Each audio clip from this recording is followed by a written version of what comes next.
Hola, ¿qué tal? Pues bueno, seguimos con nuestra segunda jornada de la Guelaguetza ISO y el Ubuntu ISO, pero para más información visita la página del evento para que veas que por qué tienen este año dimos este nombre a esta iniciativa de compartir el conocimiento de los sistemas de gestión. Pues bueno, seguimos. Nuestro amigo Matías Barchar nos va a compartir la parte de gestión de recursos en la norma ISO 13485, que esta norma nos habla de los dispositivos médicos. Adelante, Matías. Muy buenos días a todos. Edgar, gracias por la invitación.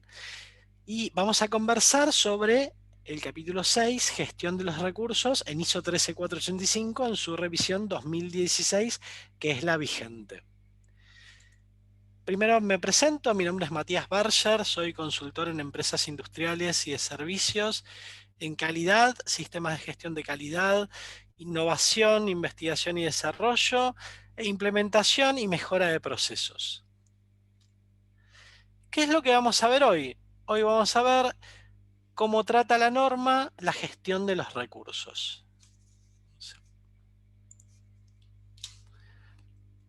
¿Cuál va a ser nuestro objetivo? Realizar una breve descripción del capítulo y mostrar algunos ejemplos. Vamos por la presentación del capítulo. Este capítulo tiene cuatro apartados: provisión de recursos, recursos humanos, infraestructura y ambiente de trabajo. Es interesante que entendamos que esto es previo a la implementación del sistema de gestión de calidad y durante todo el ciclo de vida del producto. Como nos decía Eduardo, en diseño y desarrollo, las cosas que no se planifican bien terminan generando sobrecostos. Eduardo nos hablaba de un factor de 10 en cada etapa posterior. Vamos a empezar a charlar de la provisión de los recursos necesarios para la implementación y el mantenimiento del sistema y que deben cumplir con los requerimientos del cliente y la legislación aplicable.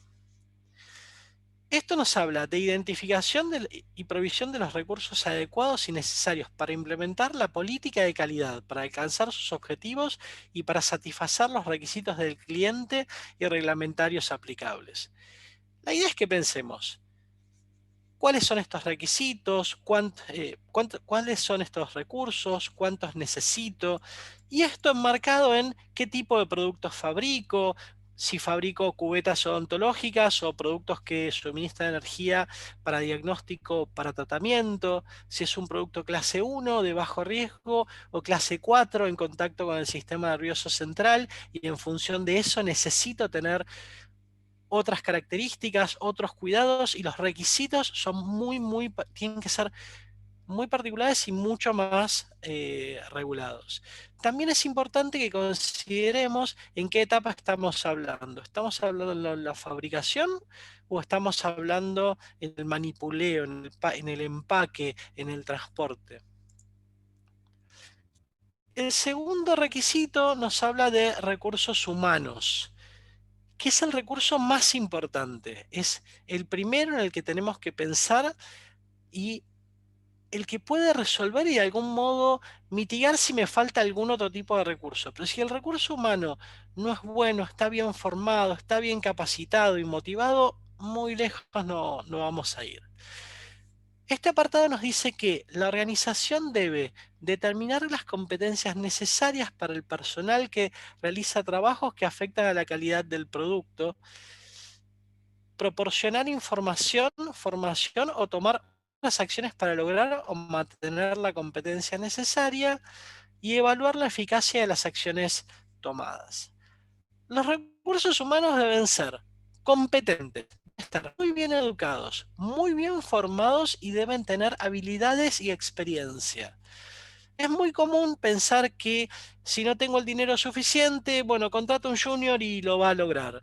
Y en mi experiencia, ¿la experiencia se compra o se paga? ¿Contrato a alguien con la experiencia necesaria o pago el periodo de formación hasta que adquiere esta experiencia?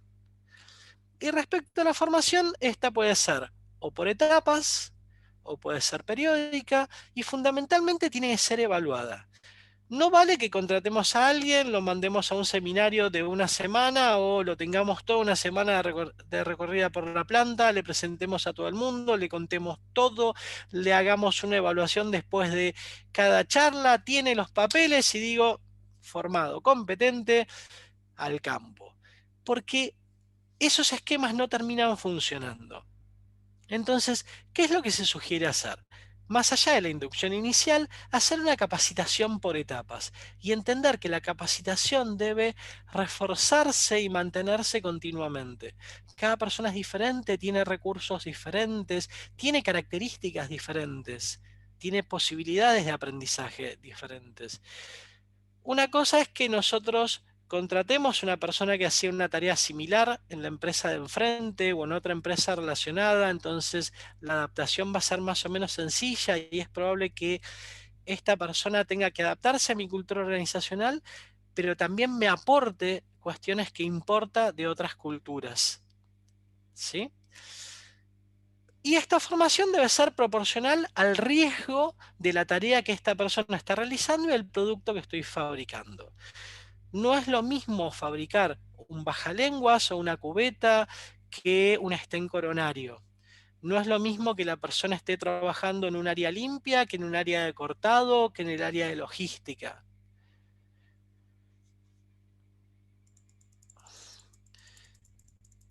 No importa que la persona tenga experiencia en la tarea, tiene que tener también experiencia en el material. Es común ver situaciones donde, por ejemplo, Tornero y Tornero trabajaba para otra industria acero, ¿sí? Y hoy necesito que trabaje titanio.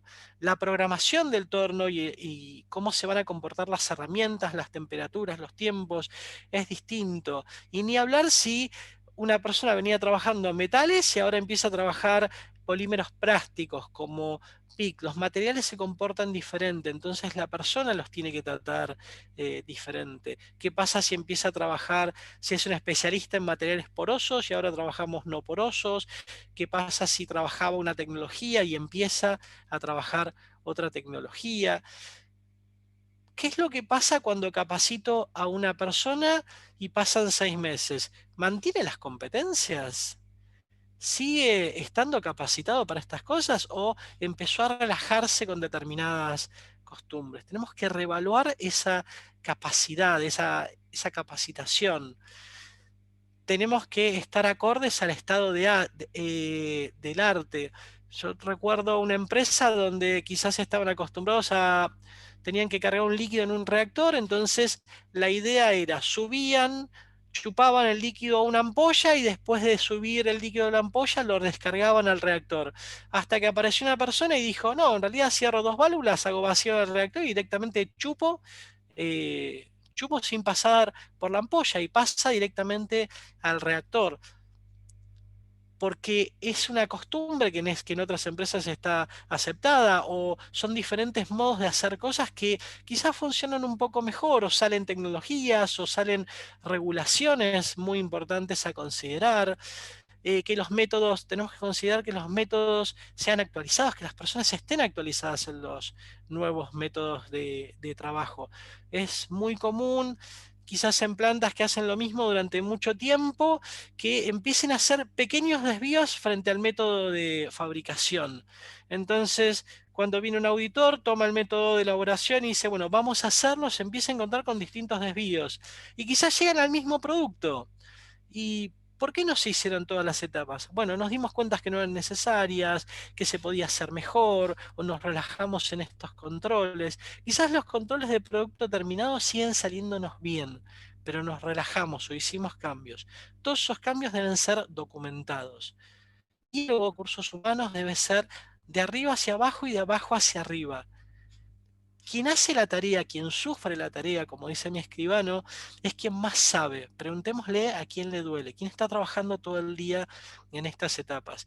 Quizás es la persona que nos puede decir, mira, la verdad es que no necesitamos un elaborador más, necesitamos un asistente, o sí necesitamos un elaborador, o necesitamos formar a determinadas personas en estrategias de planificación.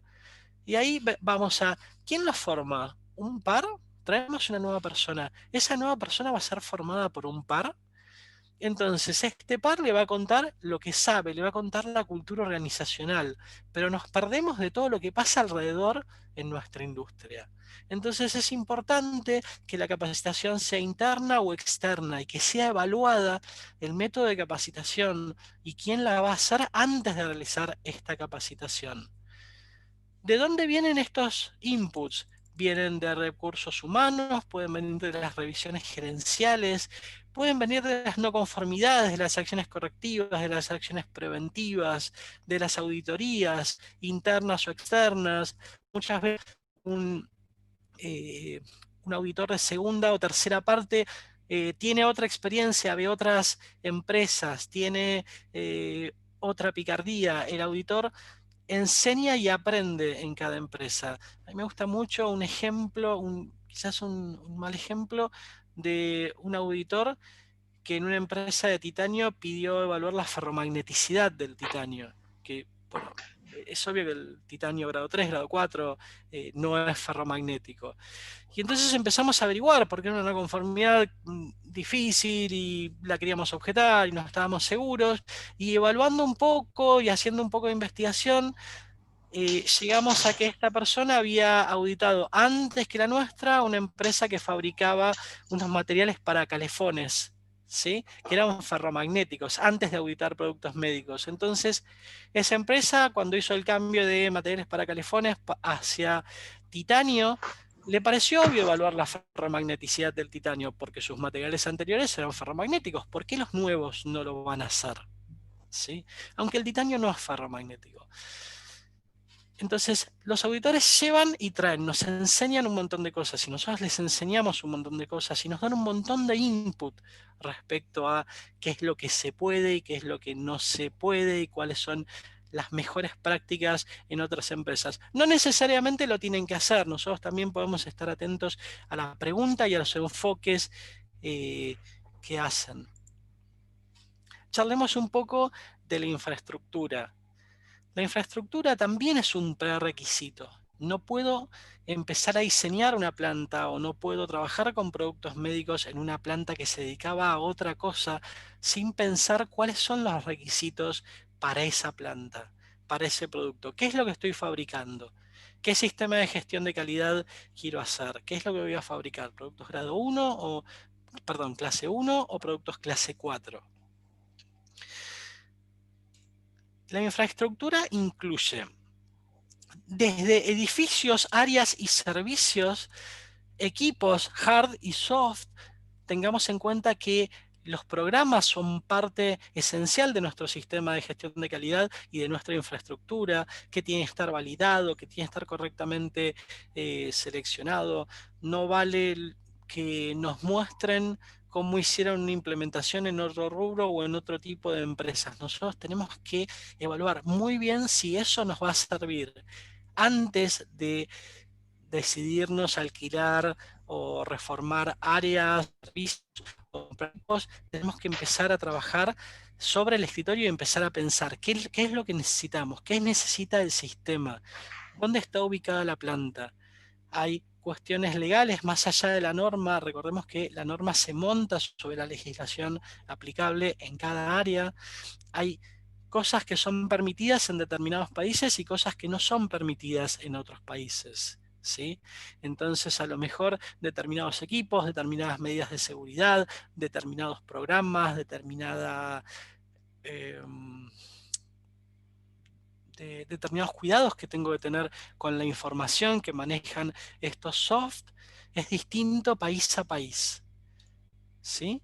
Y finalmente los servicios de apoyo, transporte, comunicación, información. Cada país y cada región, cada producto y cada fábrica tiene sus requisitos y debemos pensarlos seriamente. De vuelta, no salir a comprar o tratar de reutilizar porque lo tengo a mano o porque quizás es una práctica común y esa práctica común es la que mi producto, mi servicio, mi empresa, mi sistema de gestión de calidad quiere.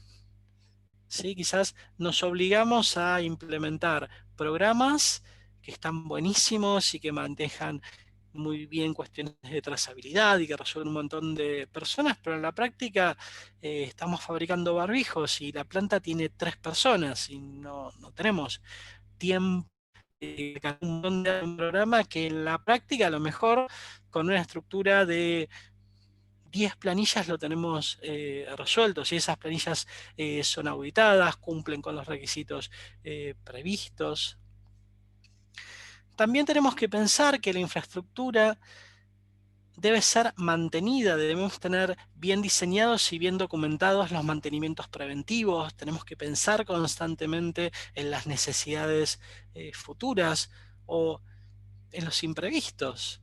Teníamos una infraestructura que funcionaba pre-COVID, ¿sí? Donde la planta tenía 2 o 3 turnos y almorzaban todos juntos.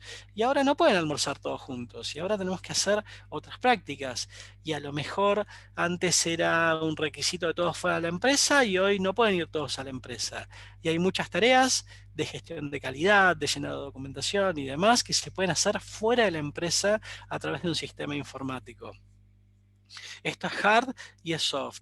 Los colaboradores tienen los equipos necesarios, tienen el soft necesario, y si lo tienen, garantizamos las medidas de seguridad necesarias. El estado del arte, cuáles son las prácticas, las mejores prácticas actuales, cuál es el volumen de producción que vamos a hacer. A lo mejor empezamos a implementar en una empresa que está empezando y que quiere hacer 50 cajas de un producto por mes y después le va muy bien y tiene una curva de crecimiento que lo lleva en un año a hacer 500 cajas por mes. ¿Esos mismos equipos siguen siendo válidos? Cuando elegí esos equipos para 50 cajas, ¿había pensado en el crecimiento que iba a tener mi sistema, que iba la previsión de ventas y todos esos pequeños detalles que hacen a cómo voy a manejar las adquisiciones y qué tipo de infraestructura estoy necesitando? Me quiero mudar. ¿A dónde me voy a mudar? ¿Tiene las áreas, tiene ese nuevo edificio las áreas que necesito, los servicios que necesito? ¿Estoy sobredimensionando un área limpia? Todos estos equipos que quiero traer, ¿cómo vamos a hacer la validación? ¿Tenemos claro qué es lo que necesita el proceso? ¿Qué es lo que necesita la gente? De vuelta, traigo un ejemplo de Eduardo. En desarrollo es muy fácil poner un parámetro, es una coma de un lado, una coma del otro, ¿sí? Pero después en la práctica, ¿eso lo voy a poder llevar a cabo? ¿Los productos, los equipos que estoy tratando de traer, sirven para eso? Un ejemplo que me gusta mucho es una empresa que cargaba productos líquidos, ¿sí? Y que tenía 2 alternativas para compra de equipos. Un equipo era mucho más preciso en el llenado, ¿sí? Pero salía muchísimo más caro para un producto de bajo valor agregado. Y había un equipo que salía mucho más barato, pero tenía una tolerancia de llenado un poquito inferior. Entonces, la tolerancia, el más menos en el llenado, era distinto. Y decidieron comprar el equipo más barato. Y quizás, y hasta decidieron cargarle un poquito más a cada envase para asegurarse que la cota mínima de llenado de igual o encima de lo que necesitaban. Y de golpe se encontraron con que en el mercado les empezaban a llegar reclamos con que había 1,50 litro, 1,80 litro o 1 litro. Se veían distintos niveles en el envase, ¿sí? Y sin embargo el producto siempre cumplía. Pero al cliente le daba desconfianza. Compraba una caja de 12 frascos, los ponía uno al lado del otro y el nivel no coincidía.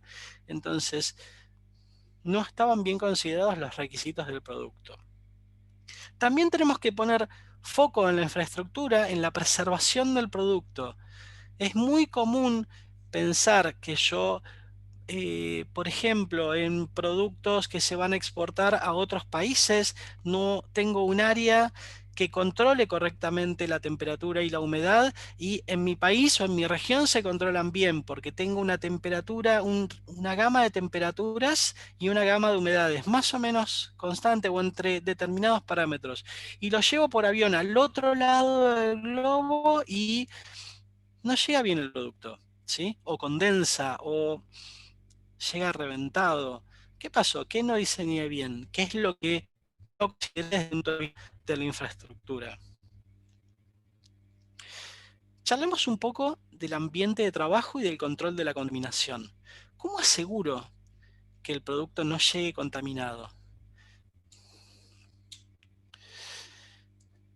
La organización debe documentar los requisitos para la salud, la limpieza y el vestuario del personal. Asegurarse que todo el personal que precise trabajar temporalmente en condiciones ambientales dentro del ambiente de trabajo son competentes o supervisados por una persona competente. Me faltó el del área limpia, no importa. Tengo al de empaque secundario o al de empaque terciario, lo meto en el área limpia y lo vas a ver hacer. ¿Lo vas a ver hacer? ¿Esta persona sabe trabajar en áreas limpias? ¿Entiende determinadas cuestiones que hay cuestiones culturales que son válidas en en determinadas áreas y no son válidas en otras áreas? Esta persona está acostumbrada a trabajar en determinada temperatura, está acostumbrado a trabajar de tiempo completo con camisolines, entiende que si la empresa lo permite, porque hay muchas empresas que no lo permiten, no puede tocar celular o no puede haber radio y tiene que haber música funcional o no puede salir constantemente al baño, sino que hay determinadas cuestiones que tienen que estar planificadas. O quizás la persona sale del área limpia, va al baño y vuelve. Bueno, ya toda esa ropa no sirve. ¿Sí? Entonces, que hay protocolos de entrada y hay protocolos de salida. La organización debe documentar todos estos requisitos y tienen que ser acordes al producto y a la función de la persona. ¿Qué equipos voy a usar en proceso? ¿Qué condiciones de ambiente de trabajo necesito en este área? De vuelta, productos que van a recorrer el globo y quizás se tienen que envasar. El envasado primario tiene que ser en determinadas condiciones de temperatura y humedad. Y el envasado secundario no, la verdad es que no es tan relevante. Entonces esta persona tiene que estar entrenada para trabajar en esas condiciones. ¿Qué condiciones voy a necesitar de almacenaje y qué condiciones voy a necesitar durante todo el ciclo de vida de distribución? Si yo sé cómo se lo va a llevar al cliente, cómo se lo voy a embalar, qué controles, parámetros, qué indicadores voy a usar apropiados al entorno de trabajo, qué zonas e instalaciones son apropiadas para la espera del cliente, cómo voy a hacer los mantenimientos, la limpieza de ese ambiente de trabajo, qué tipo de ropa le voy a proveer, ¿sí? ¿Cómo va a ser ese ambiente? ¿Cuántas renovaciones de aire va a tener? ¿Qué temperatura? ¿Qué humedad? ¿Qué separaciones voy a tener entre áreas que no están directamente relacionadas con la producción? ¿Dónde van a preparar la comida? ¿Dónde van a comer? ¿Qué cosas se permiten? ¿Qué cosas no? Respecto al ambiente, se debe suministrar etiquetados para productos estériles y no estériles. Se tienen que suministrar no estériles y estériles diseñados para ser esterilizados antes de su uso. ¿Qué pasa con los productos con una vida útil limitada? ¿Cómo consideramos los requisitos especiales de manipulación y mantenimiento? En resumen, temperatura, humedad, circulación de aire, filtración de aire, ionización, diferencias de presión, iluminación, vibraciones, limpieza de las superficies de trabajo y proceso.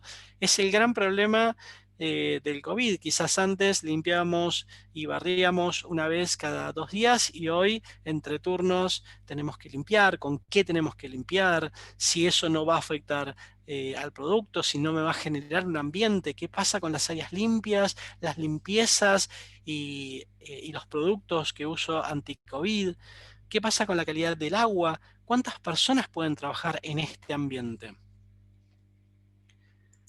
¿Cómo vamos a trabajar el control de la contaminación?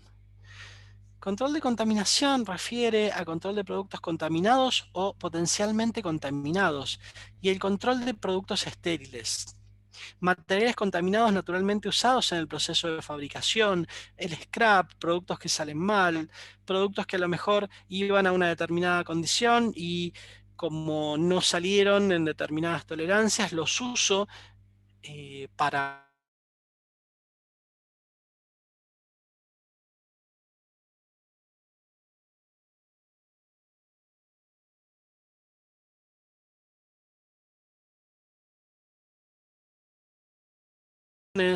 eh, en demostraciones, pero ¿me aseguro que mi planta esté correctamente preparada para segregarlos adecuadamente? Que me devuelve el cliente, que quizás por cuestiones comerciales, yo sé que la legislación no permite que el producto reingrese y vuelva a salir al mercado, pero por cuestiones comerciales la empresa decide aceptar la devolución. ¿Cómo me aseguro que eso va a ser destruido y que no va a volver al circuito, que no se va a mezclar? Y con todo esto, los invito a sacar algunas conclusiones. Es fundamental la correcta definición de los recursos previo a la elección y su uso. Todo este proceso es continuo y debe ser reevaluado constantemente. No es letra en piedra. Las cosas cambian constantemente. Pensemos en las prácticas respecto al manejo de los recursos que tuvimos que cambiar desde febrero o marzo, de acuerdo a donde se haya implementado la cuarentena en cada región, hasta el día de hoy. Y es fundamental la capacitación y recapacitación de todos los recursos humanos, no importa a qué se dediquen y cuál sea su participación en el ciclo de vida del producto. ¿Tiene alguna duda hasta aquí? Hola. A ver, Sí, Matías, vamos a leer. por favor. Dice Janet Víquez, ¿esta norma aplica para los almacenes de tercería de dispositivos médicos? Para los almacenes de... De tercería de dispositivos médicos. Sí, claro. Vos en esta, a ver, la gran innovación de esta versión es que hasta una consultora que presta servicios potencialmente podría certificar. Ok. Víctor López, ¿aplica para todo tipo de procesos o ensayos? Con todos los relacionados con la calidad, la seguridad y eficacia del producto. Ok, y otra vez Víctor López, nuestro amigo Víctor López de Nicaragua. ¿Dónde se ubica el control de calidad, etiquetas y estampillas de marca? No es parte de este capítulo en particular, pero sí es parte de la norma. De hecho, eh, vos tenés cuando diseñás el ambiente de trabajo, es muy importante también diseñar el layout y dentro del layout cómo vas a etiquetar, ¿sí? Muchas veces tenemos que hacer pasar, lo lógico sería, por ejemplo, hacer una U, ¿sí? Donde las materias primas entren por una punta de la U y en la otra punta salgan directamente los productos terminados y todo avance o en línea y todo avance y no haya cruces entre productos, pero muchas veces los hay. Entonces ahí es muy importante que trabajemos etiquetados, carritos de distintos colores. Hay un montón de estrategias que podemos implementar para asegurarnos que no haya cruces.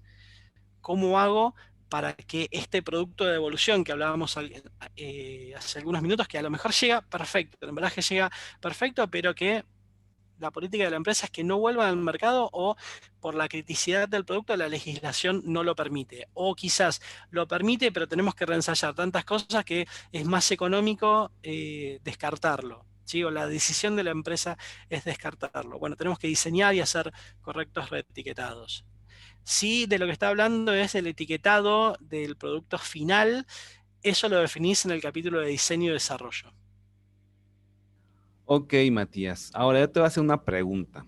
Por favor. Ya viste la serie de Netflix que se llama Salud a la Venta? Hay dos en Netflix. Una, ¿cuál es el producto del que hablan? No, habla de los dispositivos médicos, de cómo las empresas empiezan a comercializar y a ocupar para beneficio propio, este, la parte de los dispositivos médicos. ¿El de las caderas estás hablando? ¿O de los implantes de cromo cobalto? Ándale, ese. Bueno, sabes que Netflix tiene dos, es muy interesante porque tiene dos documentales. Uno habla muy bien del sistema de registro de FDA y mata el de Comunidad Europea, y el otro hace exactamente al revés, y de hecho hablan de una certificadora muy Ajá. importante. ¿Sí? De hecho, es un caso muy interesante porque lo que habla es cómo haces vos para registrar productos que tienen pequeños cambios respecto al anterior. Entonces, ese documental va enlazando cambios, va mostrando distintos productos con cambios y cómo en la misma sesión en la que se decide aprobar el proyecto, lo que terminan diciendo es, ojo que esto está grabado y que esto nos puede traer consecuencias. Es muy interesante. A ver, eh, hay una cuestión de responsabilidad para mí muy importante que tenemos todos como profesionales respecto a qué ponemos en el mercado y cómo colaboramos a que esos productos lleguen al mercado, ¿sí? Y si llegan al mercado, cómo vamos a tratar nosotros el feedback que nos viene del mercado. Quizás, a ver, ahí habla de pruebas no suficientemente hechas y evidencia que no se trató adecuadamente. Me parece que ahí hay una cuestión de errores de diseño, pero también hay mucho de qué es lo que pasa cuando tenemos un problema en el mercado, ¿sí? Cómo lo vamos a tratar? ¿Cómo el área técnica se va a enterar de esos problemas y no van a quedar en el área comercial? ¿Cómo nosotros entendemos qué es lo que pasa en el mercado? ¿Sabes qué? Es interesante porque hay empresas chicas quizás sacando productos muy interesantes desde el punto de vista de la tecnología o mira, ahora estoy evaluando para una empresa que trabaja biomateriales unos polímeros, ¿sí? Pero que el fabricante dice, mira, esto es muy bueno para determinadas cosas, pero no nos da acceso a toda la documentación de cómo se fabrica, cómo se produce y hay determinadas cuestiones documentales a las que no tenemos acceso. Y la verdad es que, no sé, es un riesgo. Sí, ¿Podemos o no podemos? totalmente. Tengamos en cuenta que nosotros somos responsables de los productos y los servicios tercerizados, ¿sí? No solo de lo que pasa dentro de nuestra planta. Sí, es No sé si correcto. te generé más dudas No, que respuestas. no, ahorita estoy pensando en cómo, al fin de cuentas, todo buscamos que el comportamiento ético en todos los aspectos de este tipo de dispositivos se vea reflejado en el producto. Si Claro, estamos hablando desde la materia prima, desde la maquinaria, desde el ambiente que ahorita tú con lo que, de hecho, nos comenta Paola, muy que le encantaron las preguntas geniales que hacías para evaluar los cumplimientos, es como un tipo de reflexión de dispositivos médicos. Pues bueno, Matías, compártenos tus datos, dónde te buscamos. por favor. Ahí queda mi contacto. Si escaneas el QR de arriba, te quedas con mi contacto. Si escaneas el QR de abajo, descargas un PDF de esta presentación. Muy bien, Matías Barchar. Amigo, muchas gracias Por favor, es un por placer. tu participación. Te agradezco mucho. Agradezco a todos los que están aquí en este domingo. Sé que es un poquito retador estar ahorita en esta mañana, pero bueno, vámonos a la sala de mi amigo Rodrigo Godoy. Muchas gracias, Matías. Te mando un abrazo. Es un Cuídense por el placer. tema de la pandemia. Esperemos que esto acabe pronto y si no, pues sigámonos cuidando. Ok, fuerte abrazo. Gracias, Matías. Chao, chao.